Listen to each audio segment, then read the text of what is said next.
اعوذ باللہ من الشیطان الرجیم بسم اللہ الرحمن الرحیم وکذالک جعلناکم امۃ وسطا لتکونوا شہداء علی الناس ویکون الرسول علیکم شہیدا وما جعلنا القبلۃ التي كنت عليها الا لنعلم من يتبع الرسول ممن ينقلب على عقبيه وان كانت لكبيرة الا على الذين هدى الله وما كان الله ليضيع ایمانکم ان اللہ بالناس لرؤوف الرحیم۔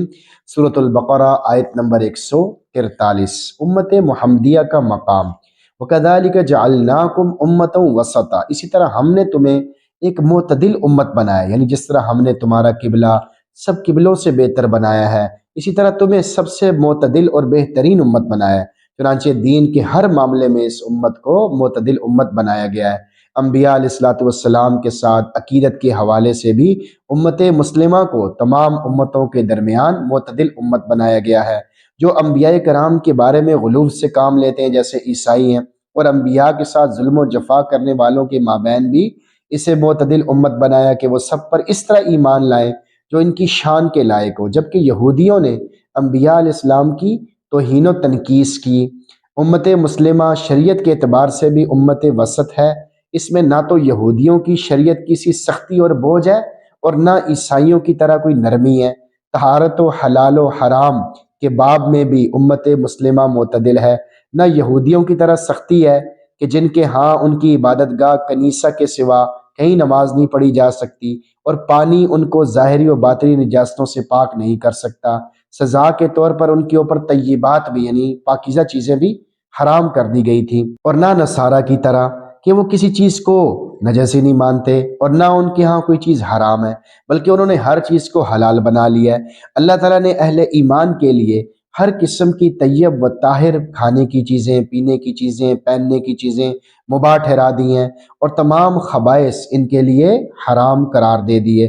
اس لیے اس امت کا دین سب سے کامل، اس کے اخلاق سب سے اچھے، اس کے اعمال سب سے افضل ہے۔ اللہ تعالیٰ نے اس امت کو علم و حلم، عدل و احسان سے جس طرح نوازا ہے، اس طرح ان کے علاوہ کسی اور امت کو یہ چیزیں عطا نہیں کی گئیں۔ اس لیے وہ امتوں وسطا یعنی کامل اور معتدل امت کہلانے کی مستحق ہے۔ لِتَكُونُوا شُهَدَاءَ عَلَى النَّاسِ، تاکہ تم دوسرے لوگوں پر گواہ بنو۔ وَيَكُونَ الرَّسُولُ عَلَيْكُمْ شَهِيدًا، اور رسول تم پر گواہ بنے۔ چنانچہ قیامت کے دن اللہ تعالیٰ اولین آخرین کو جمع فرمائیں گے، پھر گزشتہ امتوں کے کفار سے خطاب کر کے فرمائیں گے، کیا تمہارے پاس کوئی ڈرانے والا آیا تھا، پہنچا تھا؟ وہ صاف انکار کر دیں گے کہ ہمارے پاس کوئی نہیں آیا۔ پھر اللہ تعالیٰ انبیاء سے پوچھیں گے تو وہ کہیں گے یا اللہ ہم نے آپ کا پیغام پہنچایا، یہ لوگ صاف جھوٹ بول رہے ہیں۔ اللہ تعالیٰ حجت کو پورا کرنے کے لیے گواہ مانگیں گے۔ اس وقت امت محمدیہ صلی اللہ علیہ وسلم حاضر ہوگی اور گواہی دے گی، انبیاء علیہ السلام نے تمام احکام ان کو پہنچا دیے تھے۔ کفار کہیں گے ان کو کیسے معلوم ہوا، یہ تو ہمارے برسوں بعد پیدا ہوئے، یعنی بہت سالوں کے بعد پیدا ہوئے۔ امت محمدیہ جواب دے گی اللہ تعالیٰ نے ہمارے پاس ایک رسول بھیجا اور ان پر کتاب نازل فرمائی، اور اس میں ہمیں خبر دی کہ تمام انبیاء نے اپنی اپنی امت کو اللہ تعالیٰ کے احکام پہنچا دیے، اور اللہ تعالیٰ سب سچوں سے زیادہ سچا ہے۔ اس کے بعد نبی کریم صلی اللہ علیہ وسلم کو بلایا جائے گا اور امت کی حالت ان سے پوچھی جائے گی، تو اس وقت آپ صلی اللہ علیہ وسلم اپنی امت کی سچائی اور عدالت کی گواہی دیں گے۔ وما جعلنا القبلۃ التي كنت عليها الا لنعلم، اور ہم نے وہ قبلہ نہیں بنایا تھا جس پر آپ پہلے تھے مگر اس لیے کہ ہم معلوم کریں، یعنی اصلی قبلہ تو تمہارا کعبہ ہی تھا جو حضرت ابراہیم علیہ السلام کے وقت سے چلا آ رہا ہے، اور کچھ عرصے کے لیے جو بیت المقدس کو قبلہ مقرر کر دیا تھا۔ تو اس کی وجہ یہ تھی کہ ہم اتباع کرنے والے، منہ موڑنے والوں کے درمیان فرق کرنا چاہتے تھے، اور رسول اللہ صلی اللہ علیہ وسلم اور اہل ایمان کے سامنے ان کا حال کھولنا چاہتے تھے۔ واضح ہے کہ یہاں ہم معلوم کریں کا معنی ہے کہ ہم تمیز کر دیں، یعنی تم لوگوں کے درمیان فرق کر دیں، جیسا کہ اللہ رب العزت فرماتے ہیں لیمیز اللہ الخبیث من الطیب، تاکہ اللہ ناپاک لوگوں کو پاک لوگوں سے الگ کر دے۔ بس اللہ تعالیٰ نے علم کو تمیز کی جگہ استعمال کیا ہے، کیونکہ علم ہی سے تمیز ہوتی ہے، اور علم ہی تمیز کا سبب ہے، لہذا سبب یعنی علم بول کر مسبب تمیز مراد لی گئی ہے۔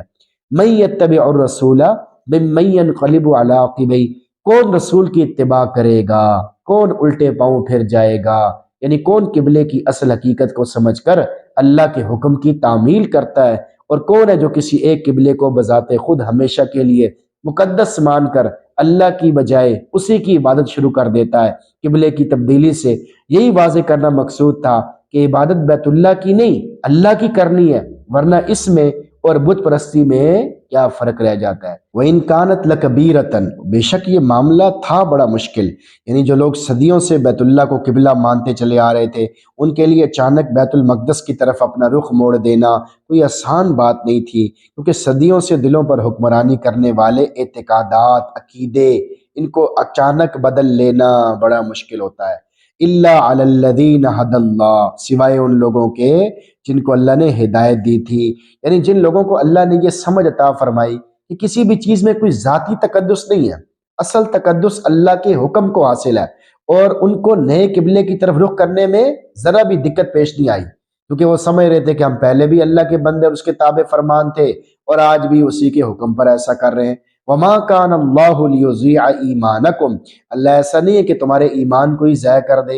ایمان سے مراد بیت المقدس کی طرف پڑھی جانے والی نمازیں ہیں، مطلب یہ کہ جو نمازیں بیت المقدس کی طرف رخ کر کے پڑھی گئیں اللہ انہیں ضائع نہیں کرے گا، اس لیے کہ انہوں نے اللہ تعالیٰ کے حکم سے ہی بیت المقدس کی طرف منہ کر کے نمازیں ادا کی تھی۔ نماز کو یہاں ایمان فرمایا کیونکہ نماز اہل ایمان پر ہی واجب ہے، اور وہی اس کو قبول کرنے والے ہیں، اور جماعت کے ساتھ اس کی ادائیگی ایمان کی علامت ہے۔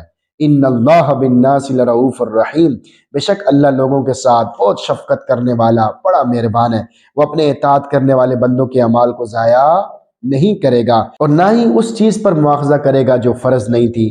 یہ واضح ہو جائے کہ رؤوف الرحیم دونوں مبالغے کے صیغے ہیں، رؤوف میں رحیم کی بنسبت مبالغہ زیادہ ہے۔ رؤوف کا معنی ہے شدت رحمت، اور یہ رحمت سب مخلوقات کے لیے، جبکہ رحیم کا معنی ہے دنیا آخرت میں اہل ایمان پر رحمت فرمانا۔ آیت کے اس حصے کا مطلب یہ ہے کہ اللہ رب العزت اپنے بندوں پر بہت شفیق مہربان ہے، لہذا ایسا نہیں ہوگا کہ وہ اپنے بندوں کی فرما برداری اور اطاعت کو ضائع کر دے اور انہیں فرما برداری کا کوئی بدلہ ثواب نہ دے۔ وہ سب مخلوق پر بہت ہی مہربان شفیق بھی ہے، لہذا ایسا بھی نہیں ہوگا کہ وہ اپنے بندوں سے اس چیز کا مواخذہ کرنا شروع کر دے جو کہ ان پر فرض ہی نہیں تھی۔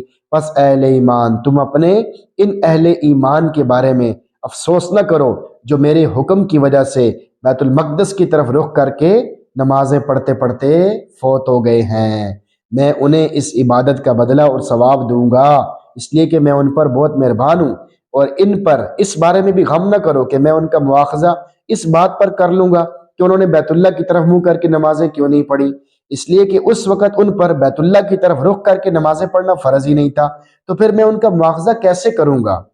میں بہت مہربان ہوں، اس لیے اپنی مخلوق سے اس چیز کے نہ کرنے کا مواخذہ نہیں کرتا جس کا انہیں حکم دیا ہی نہیں ہوتا۔